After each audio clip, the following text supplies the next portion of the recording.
दोस्तों, आज हम आपके लिए लेकर आए हैं हिंदी कहानी, जो कि एक छोटी बच्ची की कहानी है। यह आपको अपने बच्चों के साथ जरूर शेयर करनी चाहिए। इससे आपके बच्चों को एक अच्छी सीख जरूर मिलेगी। मीरा नाम की एक बहुत ही दयालु लड़की थी।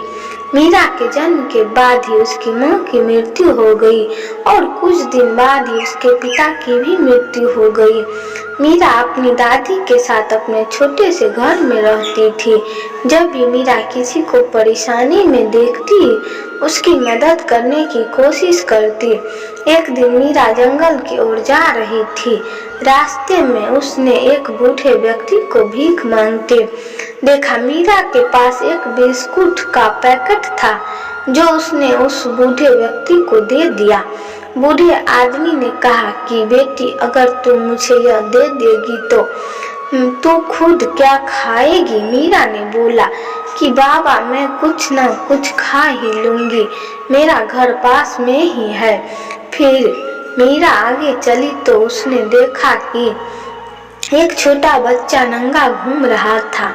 मीरा ने अपनी जैकेट उसे दे दी पहनने के लिए और अपने जूते भी। छोटा लड़का बोला, दीदी, अगर तुम मुझे यह जैकेट और जूते दे देगी तो तुम ठंड लगेगी। मीरा बोली कि नहीं भाई, ऐसा नहीं है, तुम इसे पहन लो, तुम तो बिल्कुल ही निवस्त्र हो।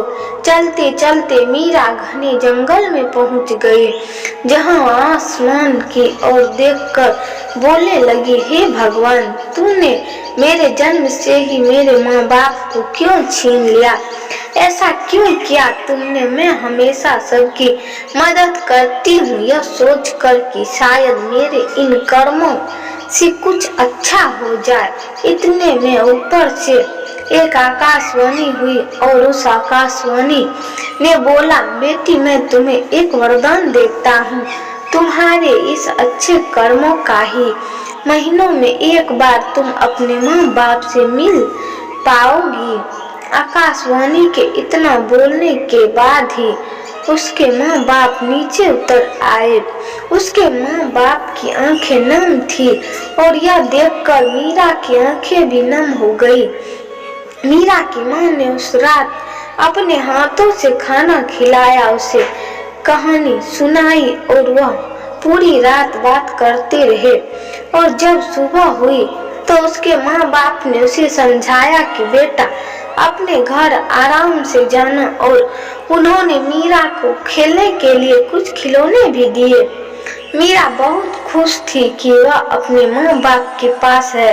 कुछ ही समय पश्चात उसके माँ बाप आकाश की ओर चल दिए और मीरा भी अपने घर को वापस आ गई। अब मीरा और भी अच्छे से सभी की सहायता करती और हर महीने अपने माँ बाप से भी मिलती थी। मीरा इस बात से खुश थी कि महीनों में एक बार तो वह अपने माँ बाप से मिल सकेगी, है उनसे बात कर सकेगी और उनके साथ रह सकेगी। दोस्तों, अगर हमारे कर्म अच्छे होंगे तो ईश्वर भी हमारी सहायता करेगा। इसलिए हमेशा अच्छे कर्म करो। अगर दोस्तों आप इसी तरह नई नई मजेदार कहानियाँ सुननी चाहती है तो हमारी चैनल को सब्सक्राइब जरूर करें।